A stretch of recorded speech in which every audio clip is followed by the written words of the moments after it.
Welcome to Newscene. I'm Lucas. And I'm Grace, and here's the news. This year's Spirit Week started out with Deck the Halls, where various clubs and sports participated in decorating the school. Clubs and teams that participated included drill team, student council, cheerleading, trapeze, best buddies, gospel choir, and many more. They made posters and painted various doors all around the school. While this was the kickoff for Spirit Week, more activities still went on, such as school spirit dress-up days and the Powder Puff game, which all led up to the big homecoming dance last Saturday. The Academy of Movement and Music has its upcoming fall Momenta dance performances very soon, which will be featuring many students from OPRF. Come see your friends, family, and neighbors dance in the unique and skillful dances they've been rehearsing non-stop for the past few weeks. As evidence of their hard work, Tommy Jackson went to the Academy of Movement and Music and interviewed Stephanie Clemens, the head director of the Academy, as well as multiple students who will be participating in the shows, to explain to you what you'll be missing if you don't go.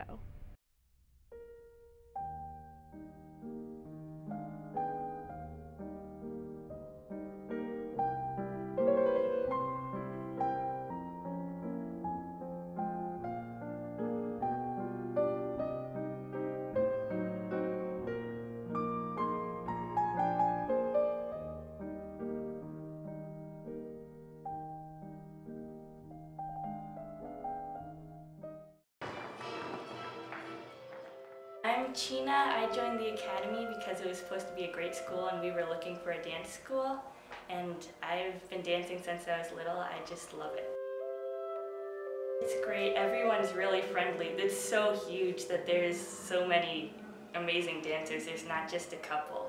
Like the upper levels are packed, so that's pretty great. There's just so many people on stage. It's amazing to see like so many people moving together, and some of the pieces are like really ambitious.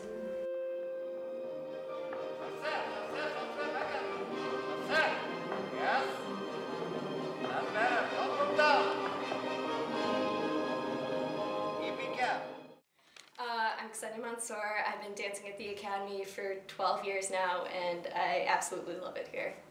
I'm in Giselle, and I'm playing the role of Giselle, and I'm also in one of the new works with the chorus, the Oak Park and River Forest Children's Chorus. Well, it's the story about a girl who finds out that the man she's in love with is supposed to be marrying another girl, and basically she dies of a broken heart, and she saves him in the second act by like helping him dance, like because his bullies want to kill him, so she helps him dance and saves his life. Looks like it's going to be a great show. This fall, OPRF's Tyler Millsap Show entered its second season, promising more guests, more interviews, and more topics that matter to students. Newscene's Brian Perlman caught up with Tyler to take a look at the upcoming season, the brand new set, and the exciting new spin-off series, Mini Millsap. The Tyler Millsap Show has been here since September of 2011. Viewers can expect this year just really topics that are really interesting to teenagers this year, topics that teenagers really want to watch this school year. The show came about when I had an idea of just interviewing people about different topics, and then it kind of turned into this, which I'm really happy about. Mini Millsap is a new show. It's connected to my show. I'm not the host of it. We have 2-3 different types of hosts for Mini Millsap, and it's just kind of a show about different topics, and our hosts goes around the school and they interview people about whatever the topic is. Yeah, well, we have a new set this year. We had brick all last year, but we kind of still incorporated the brick. This is the sign from last year, but we just cut it out. All the artwork is by students at Oak Park and River Forest High School. We have really nice couches this year. We have a platform that is higher this year, and it's just all out in general bigger. And it's really great color this year. I'm really excited about this set. If you like Newscene, you'll love the Tyler Millsap Show. Check out new episodes Wednesdays and Thursdays on Facebook and Vimeo. The fencing has been put up and the turf is getting laid down in the outdoor space at what will be a River Forest offshoot of La Majada Mexican restaurant in Oak Park. Jesse Hager and his family own the Harrison Street restaurant that has been open since 1976. The new La Majada Express will have a smaller menu and will focus more on carry-out operations. The restaurant, which is housed at the former Annie's location at Lake Street and Lathrop Avenue, will also have indoor and outdoor seating. The outdoor area fits about 40 to 50 people, while the indoor area seats about 20. Changes to River Forest Liquor Control Ordinance, adopted by the Village Board in May, make the family's newest establishment the first in town to allow alcohol to be served with food outdoors. A new taco will make its debut on the express menu that Hager could only describe as an old-fashioned recipe from Grandma. They'll also have Mexican ribs, different flavors of salsa, and an upside-down pizza that Hager insists is not typical at other Mexican restaurants. He's mulling the idea of a foot-long burrito as well. If the River Forest location does well, Hager said he'd consider expanding to surrounding communities like Berwyn. Hager and his wife, along with his brother, will alternate working at La Majada Express so they can still be present at the main location. Now we go to Sophie with entertainment. Thanks, Grace. Homecoming is one of the biggest events of the school year, and Newscene was there to check it out.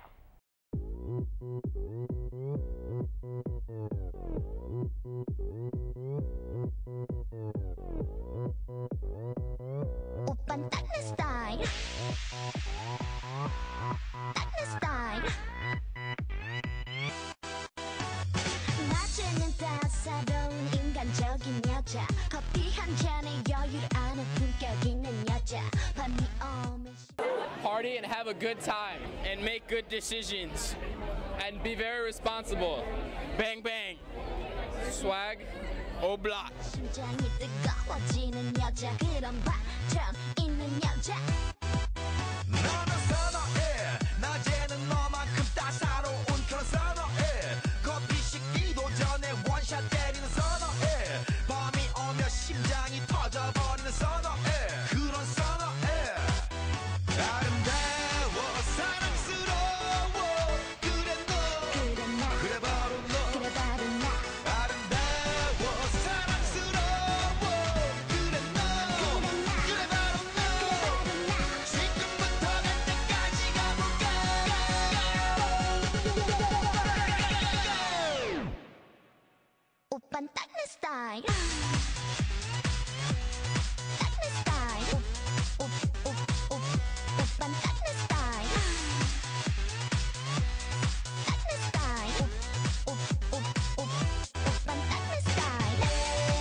Well, that looked like a great night.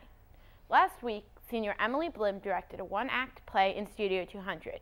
Newscene caught up with some of the cast and crew after the show to see how it went. Well, it was mostly a student production. All of the production staff were students. We had 4 lovely students as a cast, but we had Ms. Slavinsky as our faculty advisor. Well, at Theater Fest, we're just trying to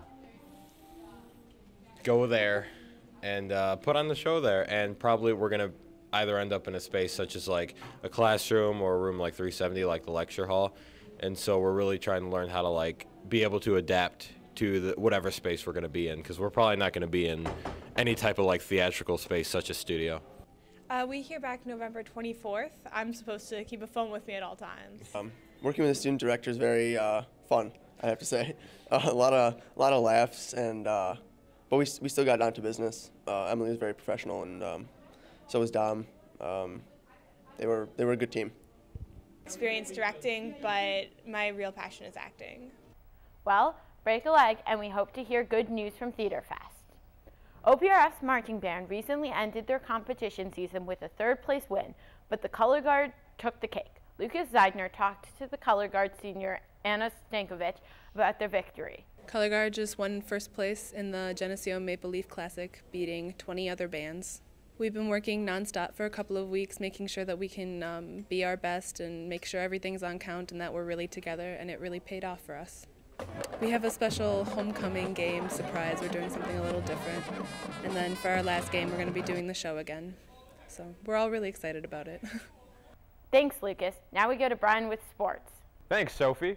OPRF's homecoming game was last Friday against the Morton Mustangs, and the Huskies absolutely crushed them by beating them by over 20 points. We also took some time to interview Mr. Stelzner, the athletic director of our school. Let's take a look at the Huskies' big win. Hi, I'm Sam Reinhart here with John Stelzner, our athletic director, after the big win against Morton for our Huskies homecoming. Mr. Stelzner, what did you think of the game? I thought it was very exciting. We had a great crowd here tonight, a wonderful student section. It's our largest student section since I've been here, and just a great win for the Huskies. Was kind of really going on all cylinders tonight. Our offense was really looking good, so I think exciting all the way around from a fan standpoint and from the team standpoint. Yeah, as I said, I think we've got a lot of exciting players. Our offense is really fun to watch. We're averaging nearly 40 points a game on offense, and players like Jakari Kamen and Lloyd Yates on offense are really fun to watch. But we've got some fun kids to watch on defense too, in Andre Lee and Cedric McDonald and Niall Sykes too. So I think it's an exciting team, and I think it's going to be fun to see us finish up the season here next week and into the playoffs. Yeah, can't say enough about Coach Horster. This is his second year, and he's really got the program going in the right direction. With their win tonight, we're 6-2, and we qualified for the playoffs for the first time since 2009. And I think more importantly, more important than wins even, is just the successful mentality and attitude that he's bringing to the entire team. And all of our players and kids and our assistant coaches are all bought into it. So he's really created a great culture and a great family within the program now. I thought it was great. I mean, maybe some of the dress-up days were not quite as successful as our student council wanted, but I think the Powder Puff game last night was great, very well attended, and always a really fun event for everybody. And then tonight's game, first time we've had a Friday night football game for homecoming, and I mean, you can see the crowd. The attendance was great.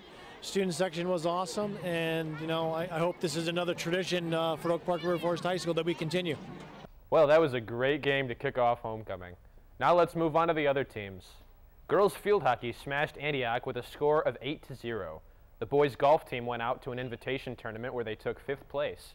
Boys soccer got a nice win, beating out Nazareth 3-0. Girls volleyball went out to an invitational where they played 3 games and dominated by winning all of them. Boys cross country fell to Downers Grove North, and girls tennis came in first place in sectionals on Saturday. Now we head over to a new segment on the show we're calling Sam's Corner. Welcome to Sam's Corner. I'm Sam Reinhart, and this is Newscene's advice segment. First, let's talk about tests. Yeah, I know they suck, and I hate them too, but they're not going anywhere, so you might as well do well on them. And yeah, cramming for the last night does count as studying, but trust me, you're going to forget a lot of it. The best way to study is every single day. Study one section out of the chapter, and then on the final day, do a chapter review. Also, have your friends quiz you, have your friends test you, or your parents. That way you know what you need to study still and what you've got down for the test. Now, let's move on to another thing I want to talk to you guys about, and that's relationships. All right, I'm sure just about everyone here has had a problem where they like someone that doesn't like them back, or that person doesn't even really know they exist. But I'm going to try and help you get with that person. Here's the first thing. If you have a mutual friend with the person you like, ask that friend for help. Ask the friend to invite the person you like over, and then you hang out with the mutual friend. That way you don't seem like just some creepy dude who is hitting on her.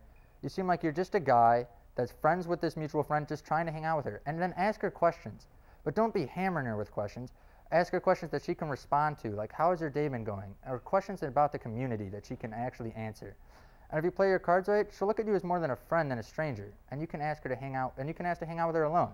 Then just keep asking her to hang out until she likes you, and you can ask her out. Now, let's say you're not as lucky and you don't have this mutual friend. Hopefully you have a class with her, and if you do have a class with her, ask the teacher for help. Ask your teacher if you can be moved near or next to the person you like. Then, every day you see them, say hi, what's up, ask them how their day has gone. But don't be jumping out there like you're her friend, because she'll just think you're weird.